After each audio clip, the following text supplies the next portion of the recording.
ভারতবর্ষে যদি 135 কোটি মানুষ থাকে, আপনারা একটু ভেবে দেখবেন জ্ঞানী লোকে, তার মধ্যে 5 কোটিও সন্ন্যাসী নাই।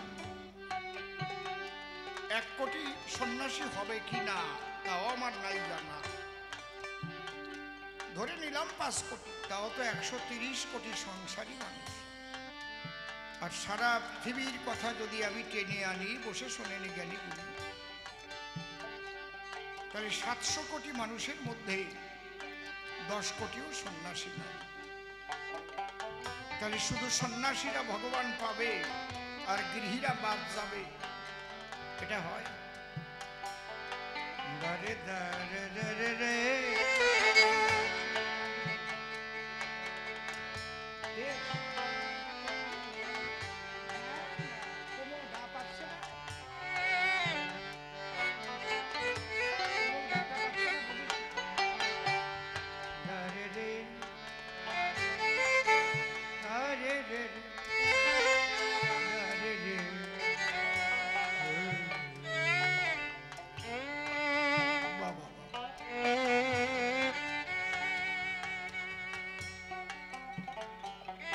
সংসার সর্বশ্রেষ্ঠ আশ্রম, গৃহাশ্রম।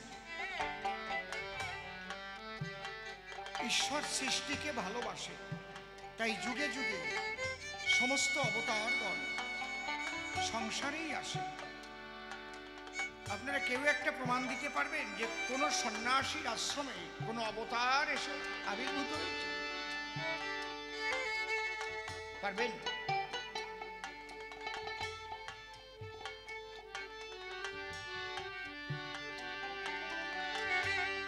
প্রথম পুরুষ রাম রঘুবর আলোকিত করেছিল দশরথের ঘর।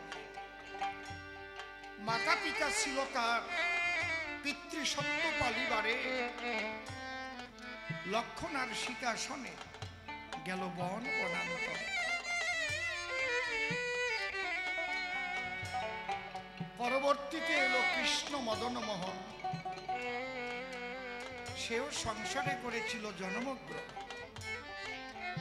তারপর শ্রী গৌরাঙ্গ শচী গৃহে এলো, হরিচাঁদ সংসারে আবির্ভূত। সেই সংসারকে তুমি খারাপ বলো, তুমি কে? মানুষটাকে। সংসারী মানুষের উৎপাদিত খাদ্য, সংসারী মানুষের উৎপাদিত ফসল, সংসারী মানুষের উৎপাদিত বসনভূষণ, সংসারী মানুষের তৈরি মন্দির, সংসারী মানুষের তৈরি তোমাদের থাকার বিল্ডিং কে করেছে? কোন সন্ন্যাসী করে?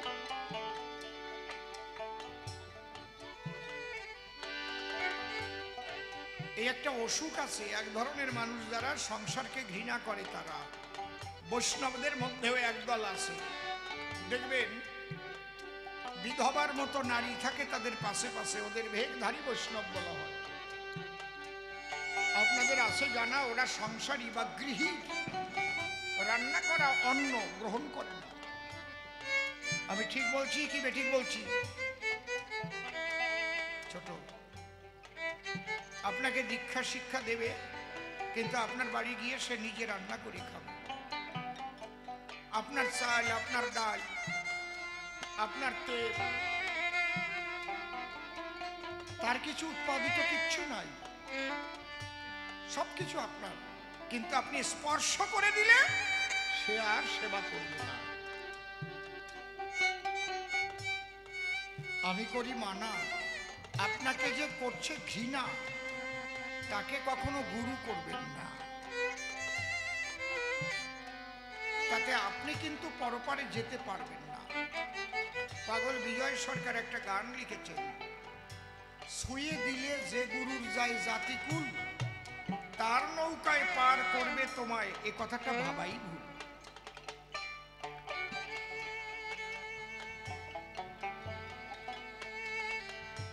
এই জন্যে বাবা হরিচাঁদ ঠাকুর এসে সংসারীদের ভালোবেসে সংসারে বসে কিভাবে ঈশ্বর সাধনা হয় সেই তত্ত্ব বিশ্ব মানবের কল্যাণের জন্য দিয়ে।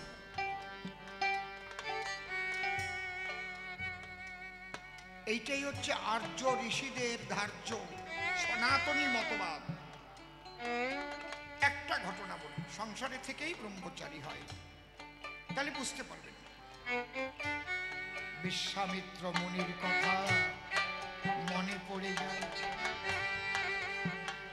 ধৈর্য ধরে শ্রবণ করুন যত সুবিচার। একবার বাতাহারি ব্রত করলেন, 12 বছর রবে, 12 বৎসর শুধু বাতাস আহার করিবে। বাতাহারি মানে বাত মানে বাতাস, এই বাতাস সেবা করি 12 বছর বেঁচে থাকবে, আর কিচ্ছু সেবা করবে না। কত বড় সাধনা! শরীর কৃশ হয়ে যায় এটা ঠিক, কিন্তু শরীরের শক্তি কমে না।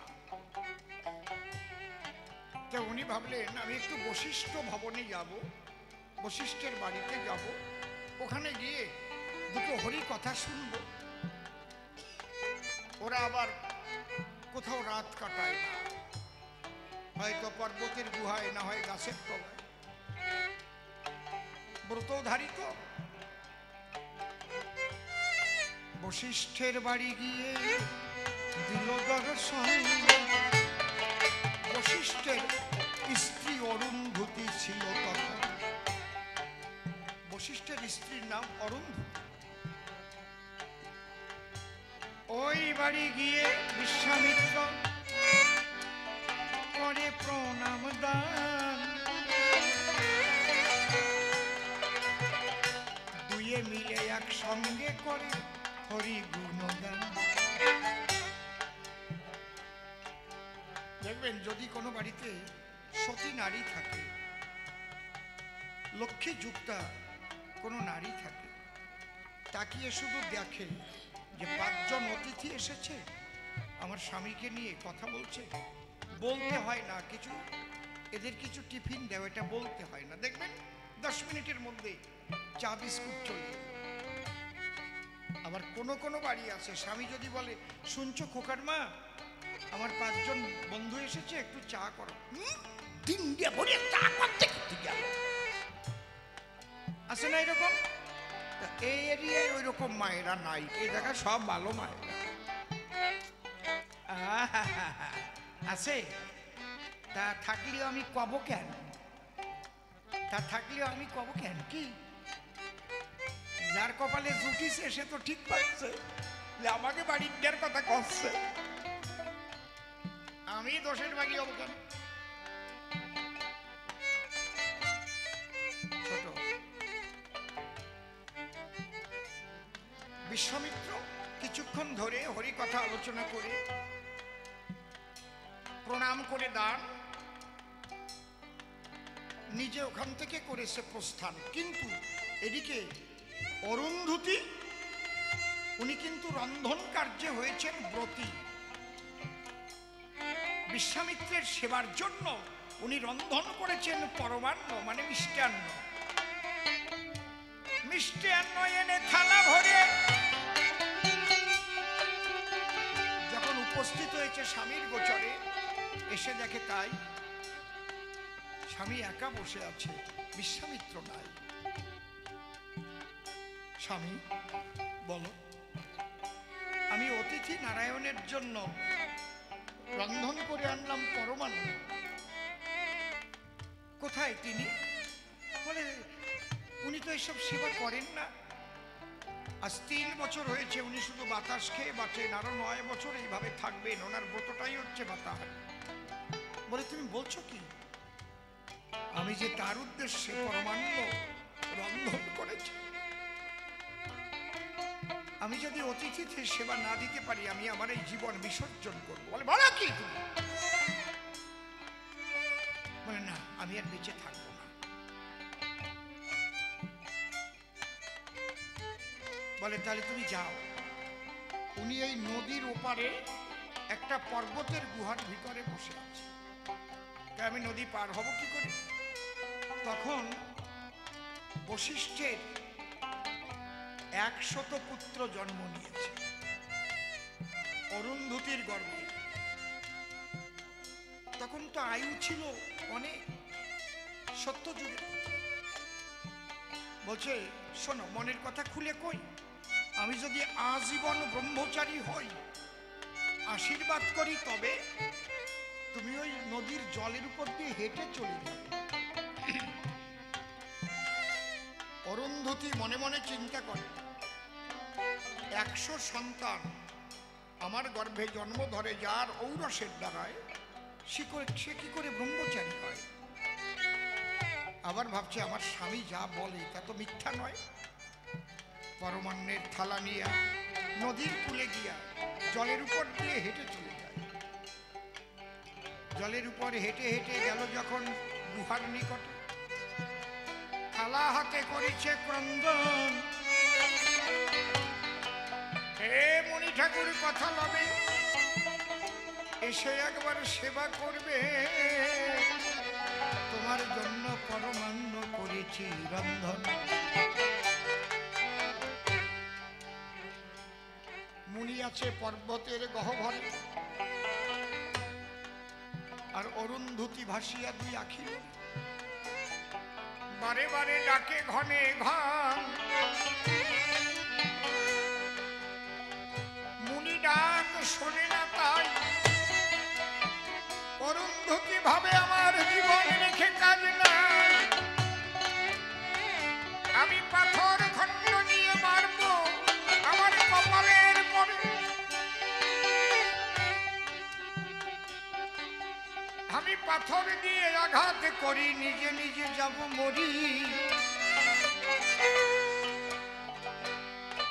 এই ভেবে প্রস্তর খণ্ড হস্তে যখন করিল ধারণ, আঘাত যখন করতে গেল মুনি বের হয়ে, তখন বলল, মা দাঁড়াও, দেখি দুর্লভ মানব জীবন, একই তোমার পরিবেশ, কেন জীবন করছো শেষ? বলে তোমার জন্য করেছি রন্ধন, আমি বশিষ্ঠের ঘরের নারী, যদি অতিথি সেবা না দিতে পারি, রেখে কি আমার এই তুচ্ছ জীবন? বলে দাও।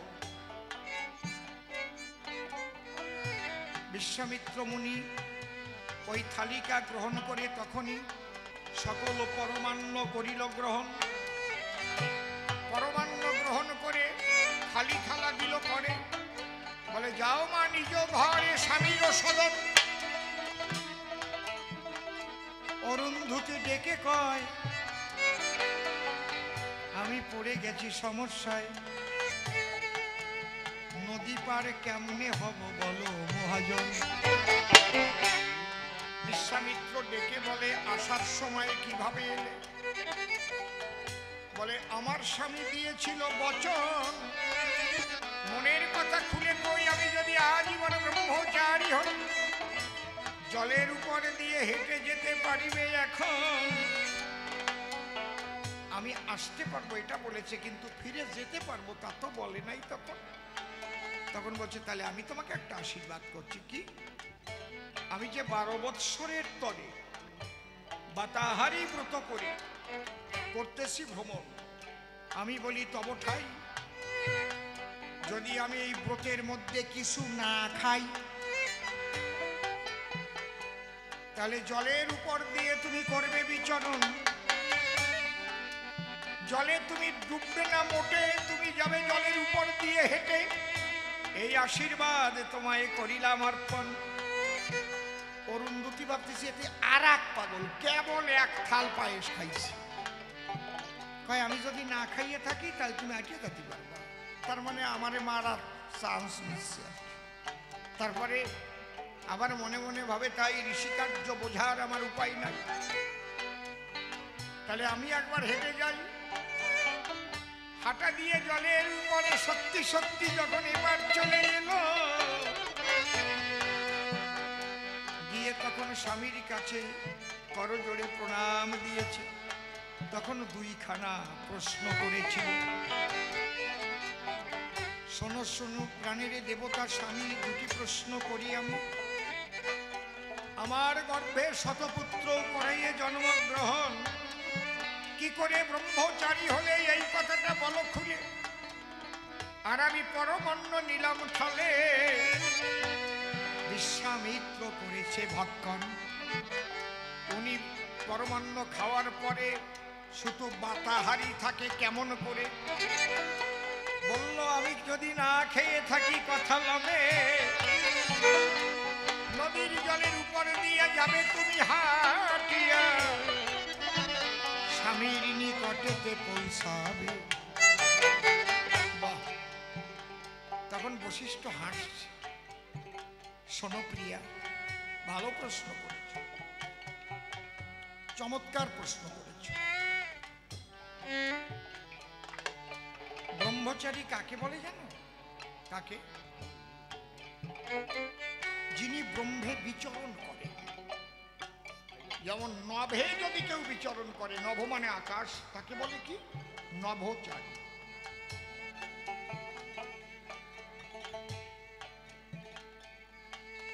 জলে যদি কেউ বিচরণ করে, জলচারী বা জলচর প্রাণী। ব্রহ্মে যদি কেউ বিচরণ করে, ব্রহ্মচারী বলে তারে। শুধু বিবাহ না করলেই সে ব্রহ্মচারী নয়, সে চিরকুমার হয়। এই গৃহে থেকে কি করে ব্রহ্মচারী হয়? আগে বুঝতে হবে ব্রহ্মটা কি। ব্রহ্ম এমন একটা শক্তি যা সদা আনন্দময়। আনন্দ ধে মানি খল্লি মানি ভূতানি জায়ন। ব্রহ্ম হচ্ছে আনন্দময়। তাহলে ব্রহ্মের স্বরূপ কি? আনন্দ। প্রেয়সী, কথাগুলো শোনো আমার পাশে বসে। তোমার গর্ভে যে আমি শতপুত্র করেছি জন্মগ্রহণ, করাইছি জন্মগ্রহণ, তোমার সঙ্গে হয়েছি মিলন। তুমি বলো, এই সৃষ্টি ক্রিয়া ছাড়া কোনদিন আমার ইচ্ছায় কামনা বশত আমি কি গিয়েছি তোমাকে গ্রহণ করে মারা? আমার পিতৃধন কোনদিন নষ্ট করেছি? আমার কামনা বশত তোমায় করিনি গ্রহণ। তোমার কামনা যদিও করেছি পূরণ, সন্তান চাহিলে সন্তান করিয়াছি দান। আর তা না হলে অটলে দেশে আমি সদা বিদ্যমান। বলে তাই তো, সন্তান সৃষ্টি ছাড়া তো তুমি কোনোদিন এক বিন্দু পতন করনি। আমি কামনা বশত তোমাকে চেয়েছি, তুমি আমার কামনা পূর্ণ করেছো আমাকে আনন্দ দানের জন্য। আর শোনো, সন্তান গর্ভে এলে আমার কামনা বশত আমি তোমাকে উপভোগ করবার জন্য কি কখনো চেয়েছি? বুঝাও বলে। বলে না। এই নিয়ম যদি কেউ পালন করতে পারে, তাহলে সে সংসারে থেকে ব্রহ্মচারী হয় চরাচরে। লয়ে নিজ নারী ব্রহ্মচারী। এটা হচ্ছে সংসারী ব্রহ্মচারী। আমি ব্রহ্মকে ধারণ করে রেখেছি। আপনি একা একা পারবেন না। সাধনা, রেওয়াজ, গুরু আপনাকে শিখিয়ে দেবে। বারবার বারবার চেষ্টা করে আপনাকে সাধনার দ্বারাই সফল হতে হবে। একটা বাচ্চা ছেলে হাঁটা দিলে প্রথম কি হাঁটতে পারে? তাও জোরে দৌড় যায়, ধপাস করে পড়ে যায়, ঠিক না? আষাঢ় খেতে খেতে তারপরে হাঁটা শেখে। এই জন্যে মতুয়ার বাজারে ধরা, গুরুকে বলে ধরা। তুমি কার ধরা? আমি মনির ধরা। তুমি কার ধরা? আমি কীর্তিবাসের ধরা। কি ধরা মানে কি? তুমি কার ধরা? আমি ল্যাংচার ধরা। অধর মানুষ ধরবি যদি ওরে আমার মন, যে ধরেছে তারে ধরে নিরিখ ধরে কর সাধন। তাহলে পিতৃধন রক্ষা করার কৌশল যে তোমাকে শিখাই দেবে, শিখাই দিলেই যে তুমি অটল হয়ে যাবে তোমার বারে বারে চেষ্টার দ্বারায়, সাধনার দ্বারায়, ওটা তোমাকে করতে হবে। কৃপা, ক্রি ধাতু পা প্রত্যয়, মানে করিয়া পেতে হয়। অরুন্ধতী বলে তাই এই প্রশ্নের জবাব পাই, কিন্তু উনি মিষ্টান্ন খাওয়ার পরে না খাওয়া হলো কেমন করে এর জবাব চাই। বলে না উনি খায় নাই। খায় নাই মানে এক থালা খাইছে, দেখে নিও একটু ভালো করে, বহু সময় পাও তোমরা। এক থালা খেয়েছে দেখে, বলে না উনি খায় নাই, ওনার গ্রহণ করেছে তোমার জীবন বাঁচাবার জন্য। খাওয়া লাগতো না, ওনার ব্রত ভেঙে যেত যদি মনের মধ্যে খাবার চাহিদা হতো, খিদে পেয়েছে, কেউ যদি একটু খেতে দিত, ওই সময় ব্রত ভেঙে যেত।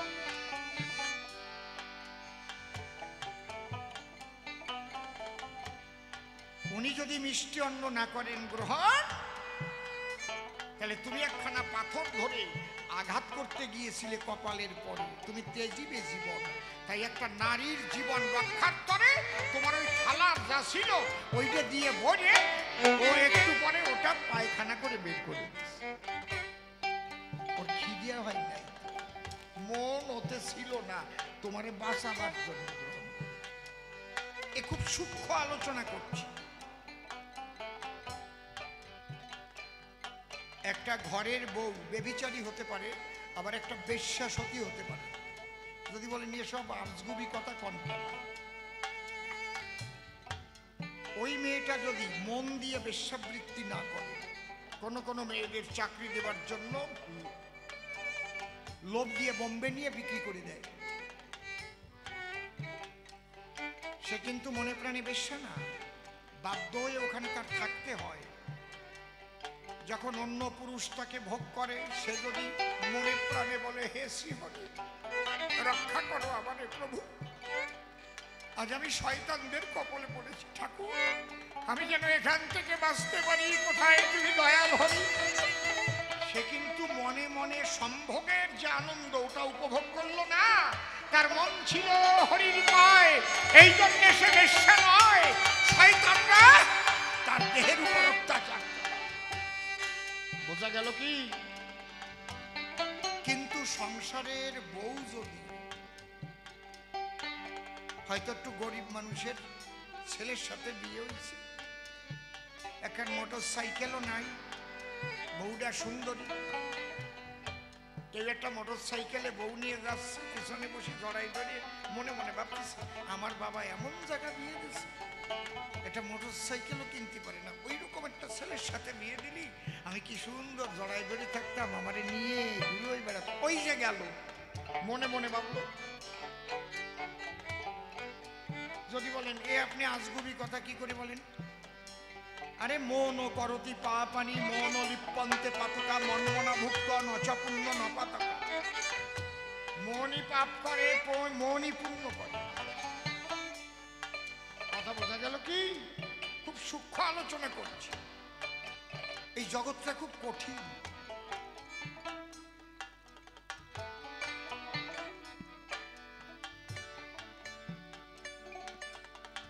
জামদগ্নি ঋষির স্ত্রী ছিল রেণুকা। ওই রেণুকা এত সতী ছিল যে আসলে করে ভরে জল আনত, কলসি লাগতো না, আসল দিয়ে জল নিয়ে কাপড়, জল পড়তো না। একদিন ঘাটে গিয়ে আসলে জল নিয়ে হঠাৎ দেখতে পায় যে নদীর কিনার ধরে এক রাজপুত্র ঘটকে চড়ে, মানে ঘোড়ায় চড়ে যাচ্ছে। শুধু মন দিয়ে ভাবলো আমার বাবা যদি ঋষির সঙ্গে বিয়ে না দিয়ে বিয়েটা রাজপুত্রের সঙ্গে দিত, তাহলে আমাকে ঘোড়ায় করে চড়িয়ে চড়িয়ে বন ভ্রমণ করাতো। সে দেখে তাই জল আর একটুও না, এখন আর জল ভরে আর থাকে না। তখন জামদগ্নি বলছে দেখো তো তোমার মা কেন আসে না? তখন ওই পরশুরাম যাবে, তারই ছেলে পরশুরাম এসে বলল, বাবা মা আর আসলে জল তুলতে পারছে না। বলে, কি বলছো? তখন গিয়ে বলল, রেণুকা একই যাচ্ছে দেখা, অঞ্চলে জল তুমি ভরতে পারো না, কি করো? তুমি আমার সতী নারী, তুমি হয়েছো ব্যভিচারী। বলে, না না না না, আমি ব্যভিচারী কোনো কর্ম করিনি সম্পাদন। মন দিয়ে? বলে, হ্যাঁ মন দিয়ে ভেবেছিলাম। তখন নির্দেশ দিল, পরশুরাম ওই কুঠার দিয়ে মাকে হত্যা করেছে। তাহলে মনই হচ্ছে সব। আপনি কয়টা মালা পরিছেন, কয়টা গেরুয়া বসন পরিছেন? আচার মালা না তুলসীর মালা না রুদ্রাক্ষের মালা? ওই বিচার ঈশ্বরের কাছে হয় না। ঈশ্বরের কাছে বিচার হয় আপনার মন পরিশুদ্ধ কিনা।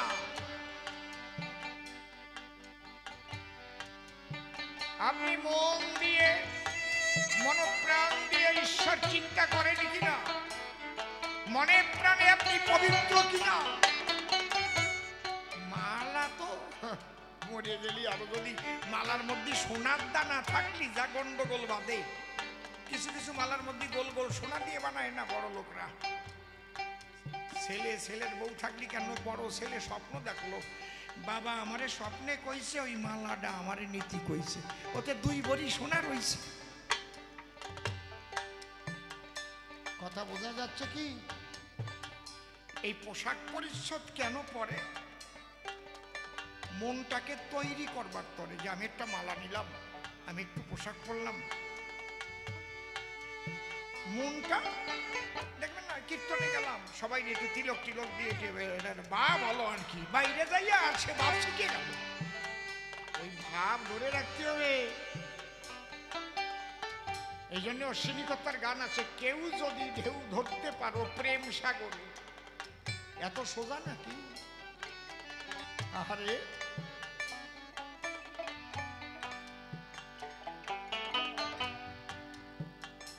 শাস্ত্র গ্রন্থ পড়েই বোঝা যায় না, সদ্গুরু না পেলে বোঝা যায় না কোনো কাউ।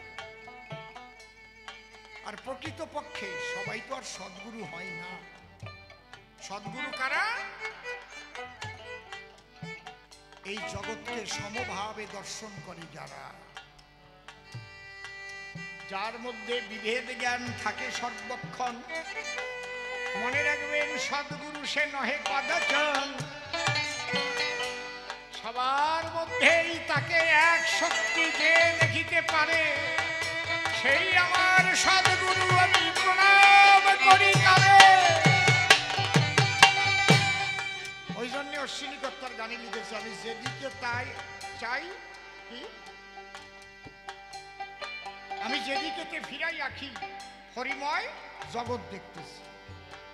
সব বলা আছে, না বুঝলি তো আমি গোড়ার ডিম করি, শুধু শুধু গন্ডগোল বানাই। এই জন্য রাধারানী যখন ধুলি মাখে গায়, ললিতা সখী ডেকে বলে, শ্রীরাধার ঠাই কেন তুই ধুলি মাখিস, বলে দেখি রাই। রাধা বলে, তোরা জানে বলিস ব্রজের ধুলি, আমি ধুলির মাঝে দেখি যে আমার কৃষ্ণ বনমালী। চৈতন্য চরিতামৃত পড়ে দেখেন, তাতে কি লেখা আছে, রাখুন ওখানে রাখুন। হরিবল, যাহা যাহা নেত্রে পড়ে স্ফুরে কৃষ্ণ রূপ, শ্রীরাধার ভাবসাগরে গোড়া দিয়ে ডুব। গৌরাঙ্গ মহাপ্রভু সাগর কিনারে যায়, সাগরের মধ্যে ওই কৃষ্ণ দেখতে পায়। কৃষ্ণ হা কৃষ্ণ বলে ঝাঁপাইয়ে পড়িল, অমনি কৃষ্ণ বলে সাগরের জলে তলাইল।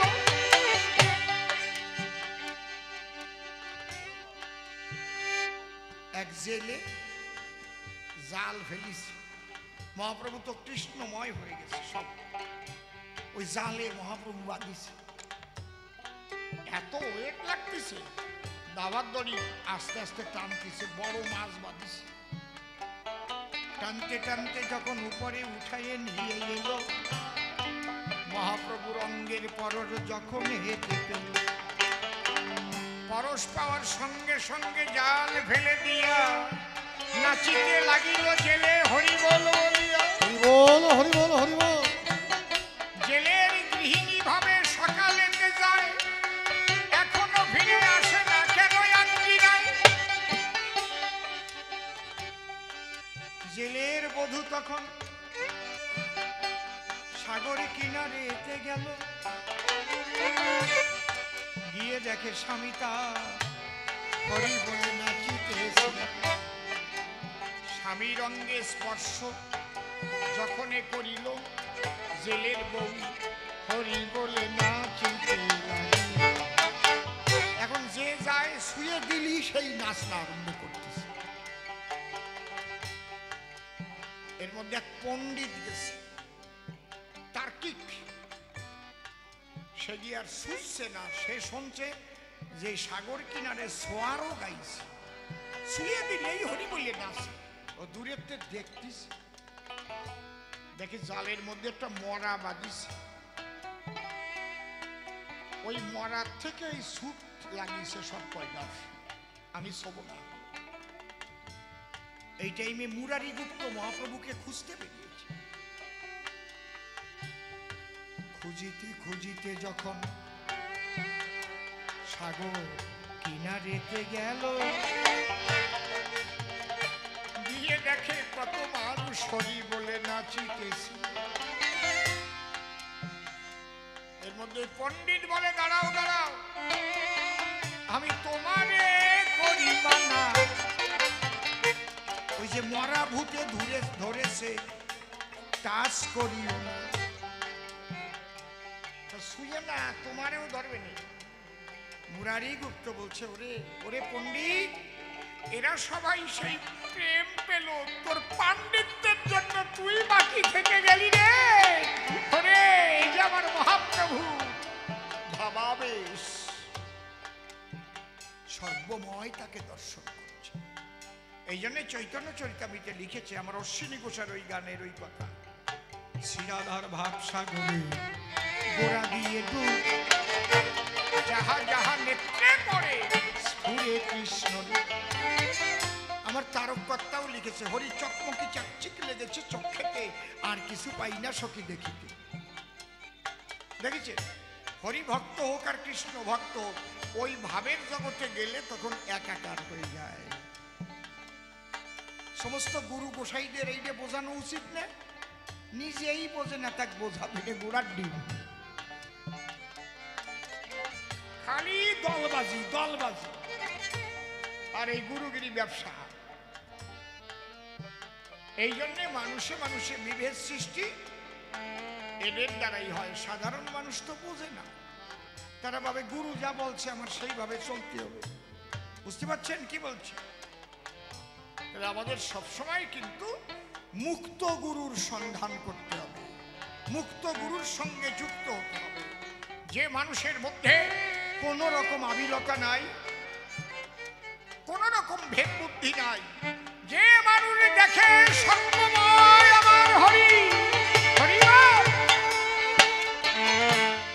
সেই মানুষকে যদি আশ্রয় করি তাহলে তার ওই ভাব, তার চিন্তা করতে করতে ওই ভাব জাগবে তোমার চিত্তে, তুমিও সেই মহাভাবেতে বিভাবিত হইবে সুনিশ্চয়। আর একখানা প্রশ্ন করি সভ্য সবার ঠাই, এই প্রশ্নের জবাব দিয়ে তারপর মিলন গীতি গাই। বলে গুরুচাঁদকে বাবা তোমরা বলো কি কারণ, হরিচাঁদ হলো ব্রহ্ম সনাতন। হরিচাঁদরে বাবা বলছো ঠিক আছে, তার ছেলেরে বাবা বলা যায়?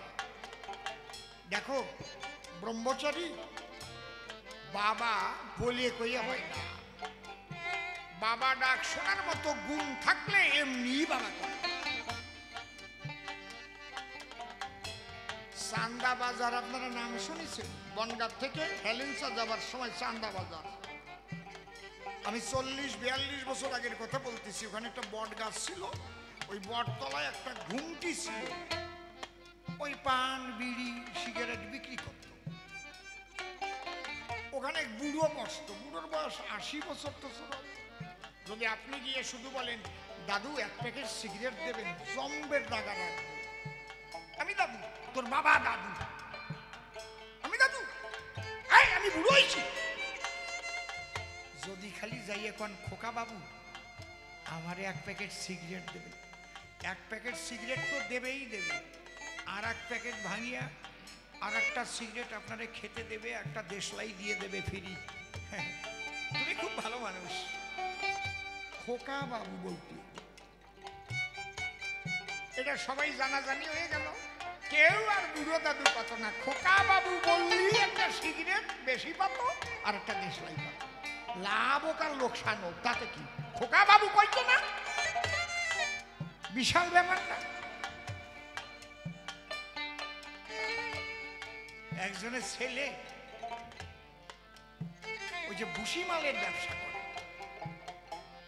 ভুসিমাল কিনে কিনে বিক্রি করে না। আর একজন গিয়ে তার মার কাছে জিজ্ঞেস করছে, দিদি তোমার ছেলে কি কাজ করে? কয় দেখো দি আমার ছেলে তো মহাজন, বোঝো না? ব্যাপারী হইছে ব্যাপারী, আগে ওদের কত ব্যাপারী, বোঝো না? আমার ছেলের জন্য একটা ভালো মাইয়ে পাবো এইবার। কয় ব্যাপারী মানে কি করে? কয় ভুসিমালের কারবার করে।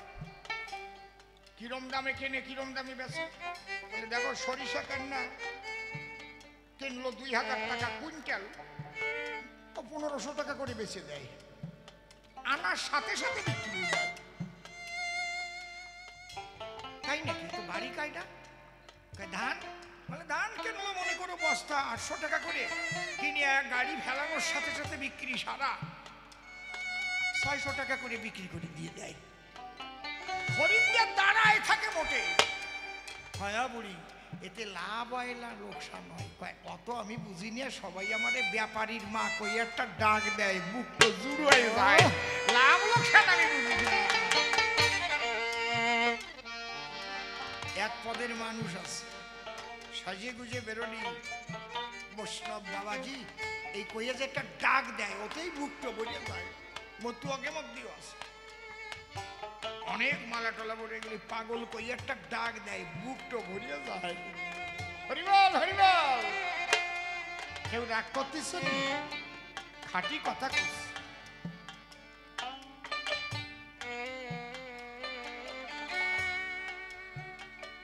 বাবা ডাক শুনতে গেলে কিছু অর্জন করতে হয়। আমাদের সনাতন ধর্মে বলছে পঞ্চপিতা সপ্তমাতা। একটু শোনেন কথা। রাত 11:15 বাজে, একটু শোনেন, বসেন। নিজে কি বাড়ির গান বলে গাইয়েই যাচ্ছে কি? এই কথাটা একটু ভালো করে শোনেন। আচ্ছা, আমি যেখানে গান গাচ্ছি বোঝা গেছে যে আমি এমএলএ হয়েছি? কোন রাজনীতির কথা একটাও র উচ্চারণ করেছি নাকি? কোন আমি যদি কবি গান গাইতে গিয়ে রাজনৈতিক কথা বলি তাহলে আমার কবি গানের মর্যাদা থাকবে? সবাই আমাকে হরি কথা কৃষ্ণ কথা বলবার জন্য নিতে পারে কোনো, কিন্তু যারা তৃণমূল করে তারা ভাবে আনা যাবে না, শালা বিজেপির এমএলএ, ও আসে কেন না কইয়ে বসে এরকম ভাবে। মাইদি সত্যি কথা, চোখ ছুঁয়ে বলছে, আনতে দেয় না, বাদী হয়।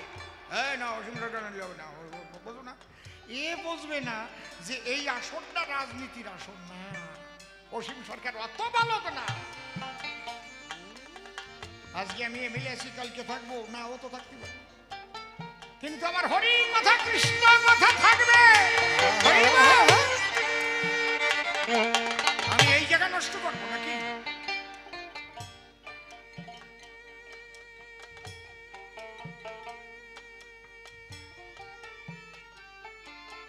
বাবা পাস আমাকে সনাতন ধর্মে বলেছে পঞ্চপিতা সপ্তমাতা। শোনেন আজকে পঞ্চপিতা কে কে? যে জন্মদাতা সে এক পিতা, যে শিক্ষাদাতা সে এক পিতা। শিক্ষা দুই প্রকারের, একটা জাগতিক শিক্ষা, একটা আধ্যাত্মিক শিক্ষা। এই জন্য গুরুকেও বাবা বলে। ঠিক বলছি তো? শিক্ষককেও বাবার সম্মান দেওয়া উচিত ছাত্রের। এটা আমাদের ছোট থেকেই মা বাবাই শিখিয়েছিল, এখন আর নাই। শিক্ষককে যে পিতার সম্মান দিতে হয়, এখন সেই সমাজ আছে নাকি বলুন তো মশাই? আগে শিক্ষকদের বাইরে দেখা হলেই আমরা প্রণাম করেছি। ঠিক বলছি না বেঠিক বলছি? স্যার ভালো আছে, এখন করে? শিক্ষক পিতার সম্মান পাবে। এক পিতা জন্ম দিল, আর ওই শিক্ষক ওই পিতা জ্ঞানের নয়ন উন্মীলিত করেছিল।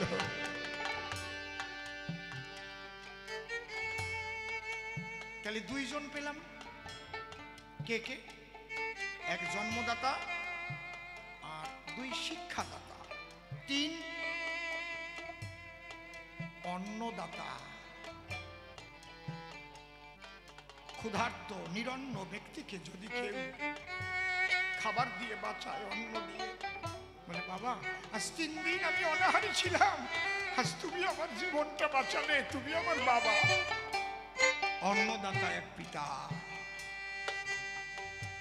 যিনি অন্ন দিয়ে বাঁচান। আমরা লকডাউনে কেউ না খেয়ে মরেছে? কোনো পেপার বা টিভিতে শুনেছেন নাকি যে ভারতবর্ষে লকডাউনে একটা মানুষ না খেয়ে মরে গেছে? খবর আছে? কথা কন না কেন? এই যে অন্ন দিয়ে যে বাঁচায়, এই যে প্রমাণ করার জন্য বলতেছি। সবাই দোকানপাট বন্ধ হয়ে গেল, কাজকর্ম বন্ধ হয়ে গেল, যারা খাবার দিয়ে আমাদের বাঁচালো, আমি পিতার সম্মান দিয়ে প্রণাম করি তাদের পায়। হরি হরি বল। তাহলে 3 জন পেলাম। কি কি? জন্মদাতা, শিক্ষাদাতা, অন্নদাতা, আর কি? আশ্রয়দাতা। নিরাশ্রয়কে আশ্রয় দিয়ে যে জনে বাঁচায়, সেই ব্যক্তি শাস্ত্র অনুসারে পিতার সম্মান করে। 4 জন পেলাম। আর একজন আছে ভয়ত্রাতা, মৃত্যু ভয় থেকে যিনি ত্রাণ করেন। আপনি সুন্দরবনে ঘুরতে গেলেন, হঠাৎ একটা ঘটনা ঘটল, রয়্যাল বেঙ্গল টাইগার সামনে চলে এল। বাঁচার উপায় নাই, প্রাণে জাগলো মরণ ভয়। সেই বাঘের মুখের থেকে যদি কেউ বাঁচাইয়ে দেয়, বাবা বলে তখন তাকে প্রণাম করতে হয়। বাবা তুমি না থাকলে আমাকে আর কেউ বাঁচাতো না, তুমি আমার কত জন্মের বাবা ছিলে, তাই আজ আমার মৃত্যুকালে আমাকে বাঘের মুখের থেকে বাঁচাও। ওরাতে বন্দুক ছিল, গুলি করে দিয়েছে, ফাঁকা আওয়াজ শুনে বাঘ দৌড়ে পড়ে। ছোট। তাহলে এই যে 5 জন পিতা পেলাম, এই 5 জন পিতার স্ত্রী, 5 জন মা, কিন্তু তাছাড়াও আরো 2 জন মা আছে। পঞ্চপিতা, সপ্তমাতা। আর 2 জন মা কে কে? জননী জন্মভূমিষ্ঠ স্বর্গাদপি গরীয়সী। আমার জন্মভূমি আমার এক মা, যে ভূমিতে করেছি আমি জন্মগ্রহণ, তাকে মাতৃভূমি আমরা বলি সর্বজন। তাই তো নাকি? আমি যদি এখান থেকে আমেরিকা যাই, কেউ যদি জিজ্ঞেস করে আপনার বাড়ি কোথায়, কি বলবেন আপনি? কালীবাজার নাকি পশ্চিম বাংলা? I am India. তাই তো নাকি? হ্যাঁ, আই এম ইন্ডিয়া। আমি ভারতবাসী, ভারত আমার মা।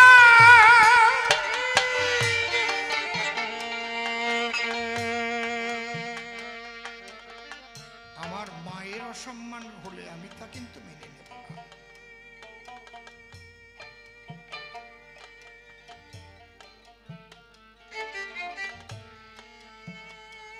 আমাদের এক সাধু জাপানে গিয়েছিলেন, নামটা আমার মনে নেই। উনি একটা স্কুলে গেছেন, সেখানে ওখানকার পরিবেশ পরিস্থিতি জানার জন্য একটা জিনিস আপনারা জেনে রাখেন, পৃথিবীর মধ্যে একটা দেশ আছে যেটা জাপান, যেখানে সার্টিফিকেটের উপর চাকরি হয় না, যোগ্যতার উপর চাকরি হয়। যে কোনো ব্যক্তি যে কোনো চাকরির জন্য অ্যাপ্লাই করতে পারে। আমাদের ভারতবর্ষে যেমন আইপিএস না পাশ করলে তো আর সে সুপারিনটেন্ডেন্ট অফ পুলিশ হতে পারে না, পারে কি? এসপি হতে পারে? আইপিএস পাশ করতে হয়। আইপিএস, ডব্লিউবিসিএস পাশ না করলে তো আর বিডি হওয়া যায় না, যাবে?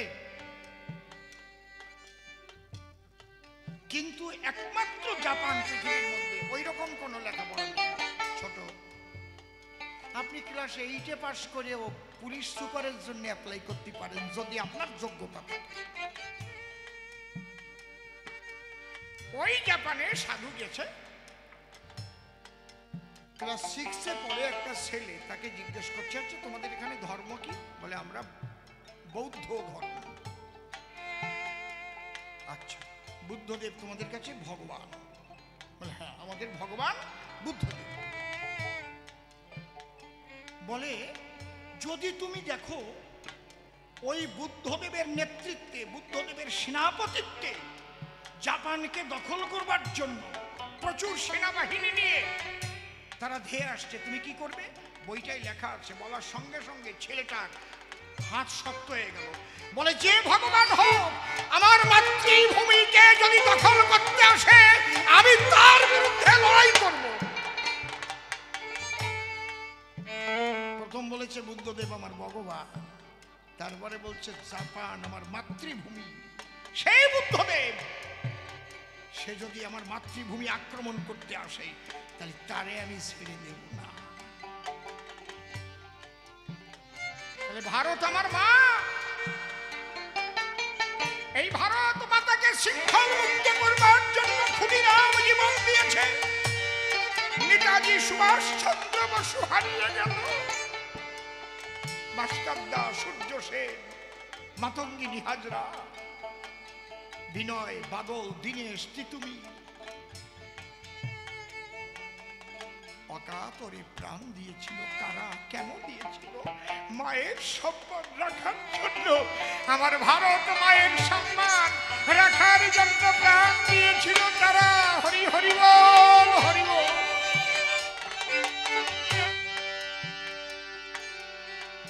তাহলে আমরা 6 জন মা পেলাম, 6টা মা। একটা ওই 5 জনের স্ত্রী, আর একটা ভারত মাতা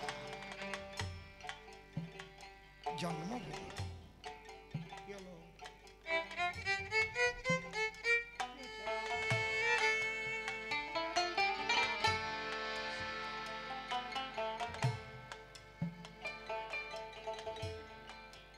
তুমি বাজিয়ে যাবে, সুর বানতে হারমোনিয়াম ধরতে হয় না। যার হারমোনিয়াম শুনে সুর বানতে হয় সে বাবো কিনা। সুর এখানে ভাসছে, ইথারের মধ্যে সুর ভাসছে। এই সুর এখান থেকে আমি বাঁধবো, হারমোনিয়াম আবার লাগবে কেন? একদম কারেক্ট বেঁধে দেবো, তবেই তো আমি উস্তাদ। একটা সুর এখানে ভাসছে তরঙ্গে ইথারের মধ্যে। তবুও আমরা করিয়ে খাই, ওই বোধ তো আমারও নাই। যাদের আছে তাদের আমি প্রণাম জানাই।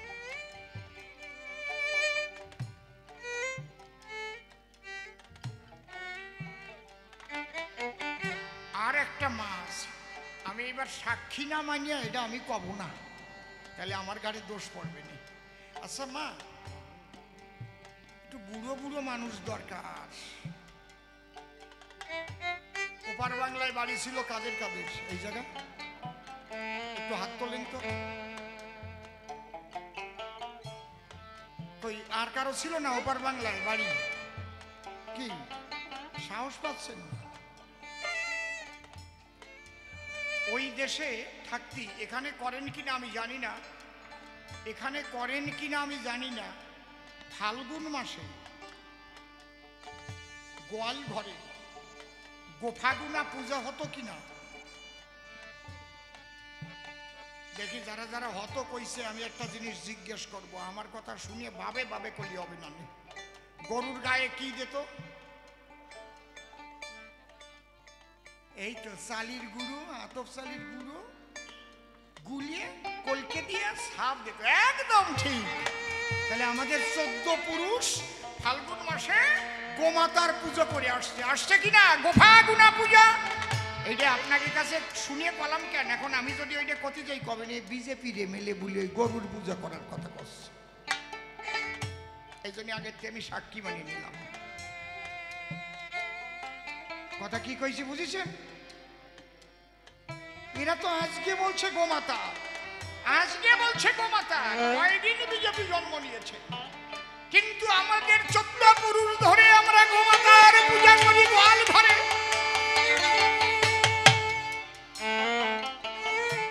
করি তো, আমাদের মুনি ঋষি শিখিয়ে গেছে, এটা আমাদের সংস্কৃতির মধ্যে পড়ে।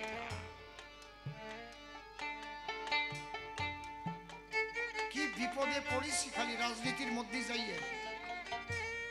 সত্যি কথাটা কতি গেলেও দোষ হবে, বুঝতে পারছেন কি বলছি? তাহলে আমার মা ভারত, যদি আমি ভারত মায়ের জয় নেই তাতেও দোষ হবে। আমি যদি বলি বসি বলো ভারত মাতা কি, তবে এই এই যে এই যে এই যে তাহলে আমার মায়ের জয় আমি দেব নাকি তোমার মার জয় আমি দেব না? আমি শাস্ত্রীয় ব্যাখ্যা করে দেখিয়ে দিলাম, জননী জন্মভূমিষ্ঠ স্বর্গাদপি গরীয়সী। আমি জাপানের শিক্ষা পড়া ছেলের তার যে উক্তি, যে বুদ্ধদেব ভগবান হতে পারে, কিন্তু যদি বুদ্ধ ভগবান আমার মাকে দখল করার পরে সৈন্য নিয়ে আসে, আমি তাকে ক্ষমা করব না, আমি অস্ত্র ধারণ করবো তার বিরুদ্ধে।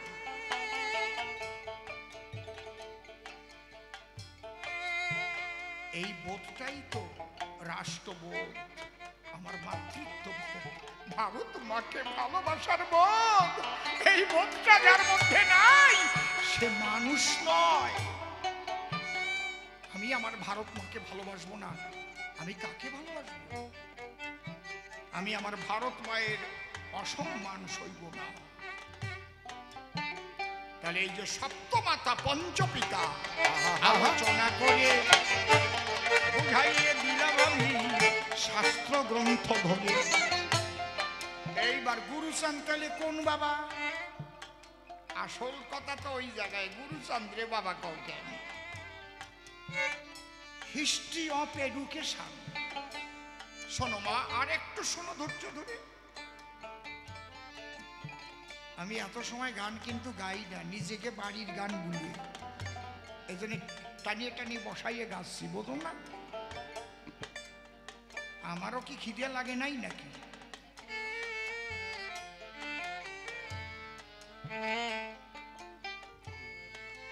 হিস্ট্রি অফ এডুকেশনে পড়ে দেখবেন শিক্ষাকে 3 ভাগে ভাগ করা হয়েছে। কি? প্রাচীন যুগীয় শিক্ষাধারা, মধ্যযুগীয় শিক্ষাধারা, আধুনিক যুগীয় শিক্ষা। প্রাচীন যুগে শিক্ষিত হতে হলে কোথায় যেতে হতো লেখাপড়া শিখতে? গুরুগৃহে। যেমন শ্রীকৃষ্ণ গুরুগৃহে গিয়েছিলেন। বলুন তো শ্রীকৃষ্ণ কোন গুরুর কাছে লেখাপড়া শিখেছিলেন? দেখি কেউ নামটা জানে নাকি? কেউ জানেন? কেউ জানেন কৃষ্ণ বলরাম লেখাপড়া শিখতে কোন গুরুর কাছে গিয়েছে? কেউ জানেন না? আপনারা কি সনাতন ধর্মের মানুষ তো নাকি? কেউ বলতে পারতেছেন? কীর্তনে গুরু দক্ষিণা পালাটাও শোনেন নাই জীবনে? সান্দীপনী মুনি তার বাড়িতে লেখাপড়া শিখতে গিয়েছিল কৃষ্ণ, যাকে আমরা বলি ঈশ্বর পরম কৃষ্ণ সচ্চিদানন্দ বিগ্রহ, অনাদির আদি গোবিন্দ সর্বকারণে কারণ শঙ্কর্ষণ বলরাম। তাহলে তিনি তো সব জানেন, তিনি লেখাপড়া শিখতে গেলেন কেন? তাহলে শিক্ষার কত প্রয়োজন। তাহলে প্রাচীন যুগে গুরুগৃহে, মধ্যযুগে টোল ত্রিপাঠী তৈরি হলো। আমার শ্রীমান মহাপ্রভু বিদ্যানিধির টোলে লেখাপড়া করেছিলেন।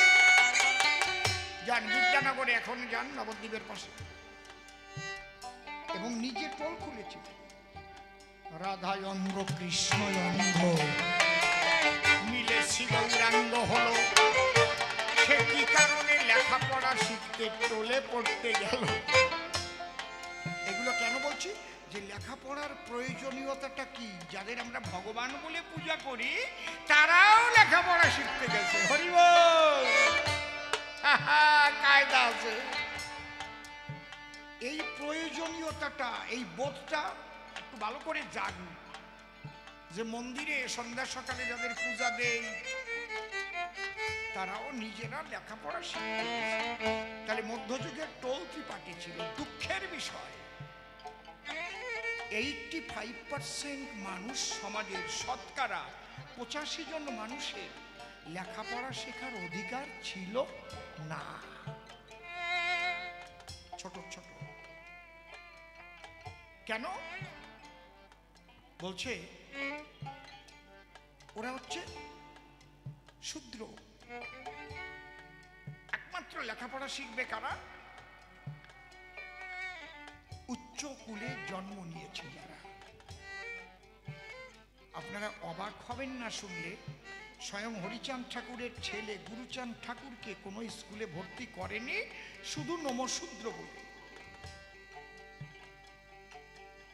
এমন কিছু শাস্ত্রগ্রন্থ লেখা হয়েছে যেইগুলো দিয়ে এই সমাজটাকে এইভাবে পরিণত করেছে। কারা? ওই যে আর্য ঋষির পরবর্তী প্রজন্ম, যারা যারা ব্রহ্মজ্ঞানহীন বামুন।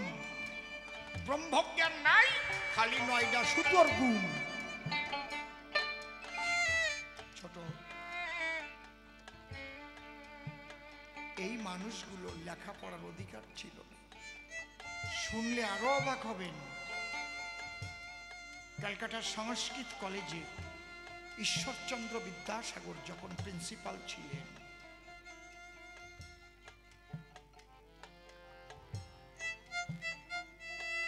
আমি ওপেন মিডিয়ার সামনে বলছি, পড়াশোনা না করে দাঁড়াইনি, কিন্তু একমাত্র সংস্কৃত শিক্ষার অধিকারী ছিল ব্রাহ্মণরা। কায়স্থ, বৈদ্য আর কংসবণিক, শূদ্র তো বাদ। নমো টমো মাহেশ্ব টাহেশ্ব গোষ টোষ ওগুলো তো বাদ, ও তো আসবেই না। পরিষ্কার লেখা আছে, কায়স্থ, বৈদ্য আর কংসবণিকরা লিখিতভাবে আবেদন করলো যে এই সংস্কৃত পড়ার অধিকার আমরা চাই। ছোট বাজা, এগুলো শোন ভালো করে, মনটাকে ধীর কর, চঞ্চলতাটাকে ত্যাগ কর।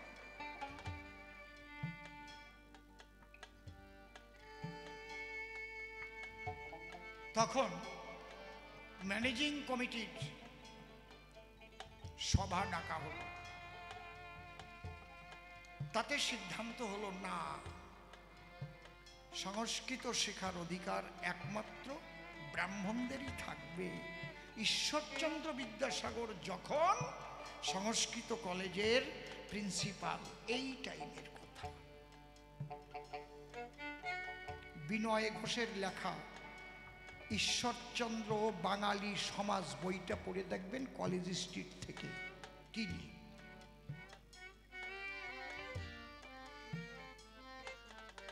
ঈশ্বরচন্দ্র ও বাঙালি সমাজ, তাহলে সমাজটা কি ছিল একটু ভেবে দেখেন। ছিল না 85% মানুষের কোনো লেখাপড়া শেখার অধিকার। এই জায়গাটা বাবা গুরুচাঁদ ঠাকুর, উঠে নামা আর একটু বস, তিনি আন্দোলনটা করলেন এবং গ্রামে গ্রামে মিটিং করে করে করে করে ভক্তরা যারা আসতো বলতো, শোন, যদিও তোরা করিস ভিক্ষা, ছেলে মেয়ে দিবি শিক্ষা, মরি কিংবা বাঁচি আমি তাতে ক্ষতি নাই, গ্রামে গ্রামে পাঠশালা গড়ে যেতে চাই। শিক্ষা, সংহতি, সংগ্রাম, চেতনা, দলিতের মুক্তি নাই, এই তিনবি না। কোথায় লেখাপড়া শিখবে? বিচরণ পাগলকে দিয়ে লবণ বিক্রি করাতে লাগলো। লবণ বিক্রি করতে করতে মাথায় টাক পড়ে গেল। লাভের যে টাকা হতো, বলছে শোন, ওই টাকা গুরুচাঁদ দিয়ে দিত। সকালবেলা গরু মাঠে যায়, গোয়াল ফাঁকা রয়, গোয়াল ঘরে পাঠশালা করে, তালপাতা, কড়াইয়ের কালি, দোয়াত আর কুনসিল কলম, ওই তালপাতার উপরে সবাই লেখাপড়া শিখতে হয়। এখানে এমন মানুষ তো আছে, ওই গোয়াল ঘরে পাঠশালায় তালপাতার পরে ওই দোয়াতের মধ্যে কড়াইয়ের কালি ভরে কুঞ্চির কলমে লেখাপড়া করেছে, আছে কিনা বলেন, হাত তোলেন। এখন তো সর্বশিক্ষা অভিযান হয়েছে, তাও ভেজাল আছে, আমি কব না সব, কলি আমি দোষের তলে পড়ব। দলিতদের উত্থান ভালো চোখে দেখছে না, এই জন্য ক্লাস 8 পর্যন্ত পরীক্ষাতে পাশ ফেল তুলে দিচ্ছে। আর দলিতের সন্তানরা বড় চাকরি পাবার আশা করে না, ওই জ্ঞান চালাই খাতি হবে। স্কুলে ডিমের জল খাবে যাই আর লেখাপড়া শিখবে, এ হয় নাকি কোনোদিন?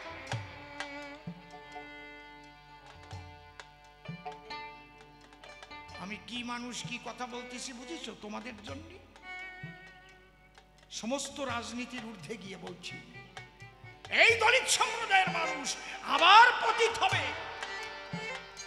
এরা ডাক্তার, উকিল, মোক্তার, ব্যারিস্টার, মন্ত্রী, এমএলএ, এমপি হচ্ছে, এক শ্রেণীর মানুষের সহ্য হচ্ছে না, সুকৌশলে এদের শিক্ষার মেরুদণ্ড ভেঙে দিচ্ছে, আমরা বুঝতে পারছি না। পাশ ফেল না থাকলে ছেলে মেয়েরা লেখাপড়া শিখতে পারে? গরিবের ছেলে মেয়ে সরকারি স্কুলে পড়বে, আর ওই ধনীর ছেলে মেয়ে প্রাইভেট স্কুলে পড়ে টক টক করে ইংরেজিতে কথা কবে। চাকরি কারা পাবে? তোমার ছেলে মেয়ে পাবে।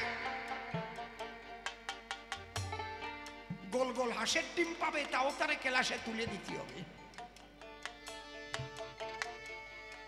আমার বউ মাস্টারি করে, কয়ে সহ্য করতে পারি না, কিচ্ছু পারে না, তাও পাশ করাই তুলে দিতে হবে। এক ক্লাসে 2 বার থাকা যাবে না। আমাকে সময় এক ক্লাসে 4 বছর 5 বছরও ছিল না। পাশ করবা তারপরে উঠবা, ফাজলেমি নাকি? কি কোন সাবজেক্ট পড়া না হলে মাস্টার মশাই ঘরে বসে রয়েছে, স্কুল ছুটির পরেও পড়া করবি, তারপরে আমার দ্বারা দিবি, তারপর বাড়ি যাবি। ছিল কিনা বলেন আপনারা? বেতের বাড়িতে পাছা লাল হয়ে গেছে, দড়া দড়া হয়ে গেছে, বাড়ি যেয়ে বললি বাবা আবার মানিস। এখন মাস্টারের হাতের থেকে বেত কেড়ে নিয়েছে, আর লেখাপড়া হবে? কেউ বুঝতে পারতেছে না আমি একা কি করব। আমি ভাবতে ভাবতে শেষ হয়ে গেলাম। এই মানুষগুলো কেউ বুঝতে পারছে না যে আগামী দিন ঘোর অন্ধকার।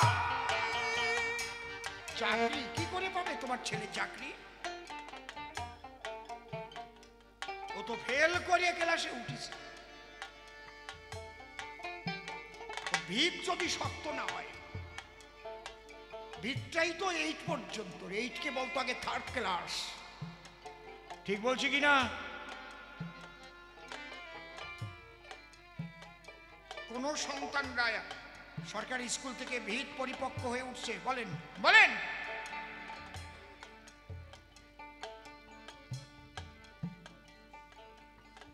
পারবে না। আর যদি কেউ কয় আমরা বলেছি সবাইকে একটু বেশি বেশি মার্কস দিতে, তুমি মার্কস দেওয়ার কিনা? মার্কস তো পাবো আমি আমার লেখনির জোরে, আমার উত্তরের জোরে। আমি উত্তর দিতে পারলাম না, তুমি 10-এর মধ্যে 8 দিয়ে দেবা, দেখি। তার মানে আমার সর্বনাশ করতেছো তুমি। বোঝা যাচ্ছে কি কথাগুলো? যাও, আমার কপালে যাওয়া হবে, তোমরা রেকর্ডিং করে ছাড়িয়ে দাও। আমি কেউরি ভয় পেয়ে কথা কইও না, আমি এই সাধারণ মানুষের মানুষ।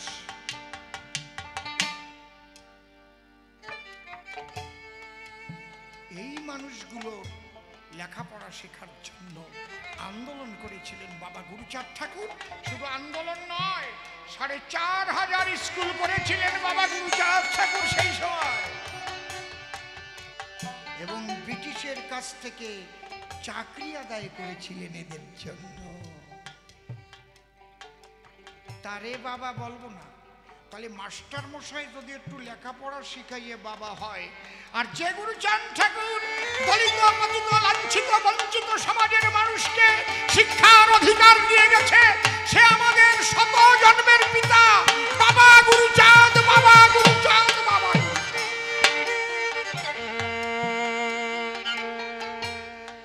আমার গায়ের চামড়া দিয়ে বাবা গুরুচাঁদের পাদুকা তৈরি করে দিলেও ঋণ শোধ হবে না।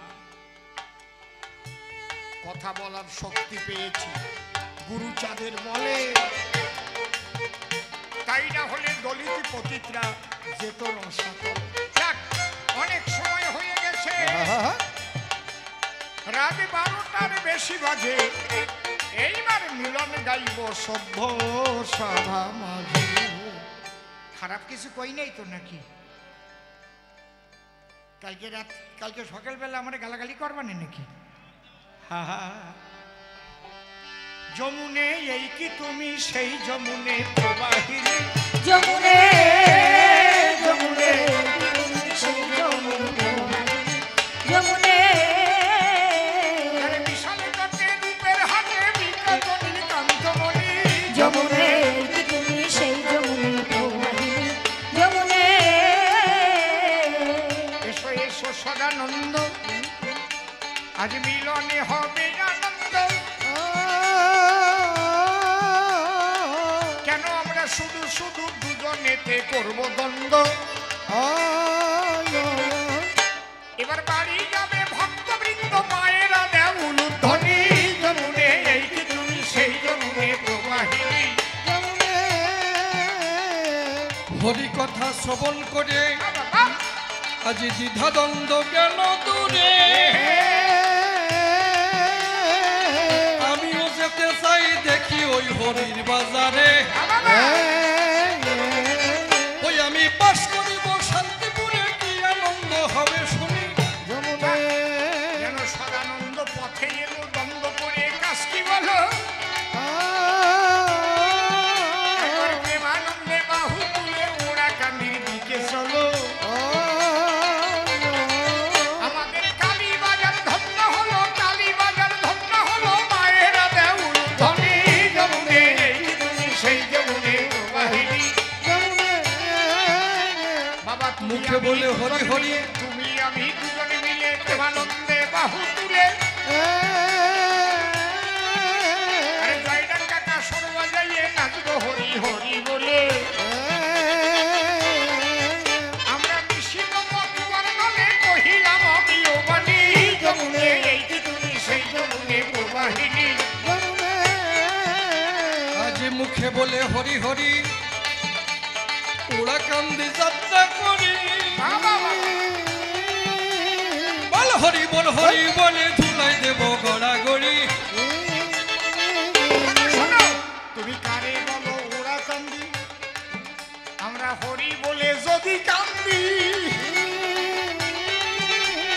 সেই স্থানই হয়ে যাবে মনে রেখো ওরা কান্দি। তাই হরি হরি হরি বলে ভাগ্য পড়া চোখের জলে, যেখানে ওই হরি ভক্ত সেখানেই যাবো সরিয়ে। একবার হরি হরি হরি বলে নাচবো আমি দুজনই, যমুনে এই কি তুমি সেই যমুনে প্রবাহিনী। অন্তরে মোর আছে ভাবো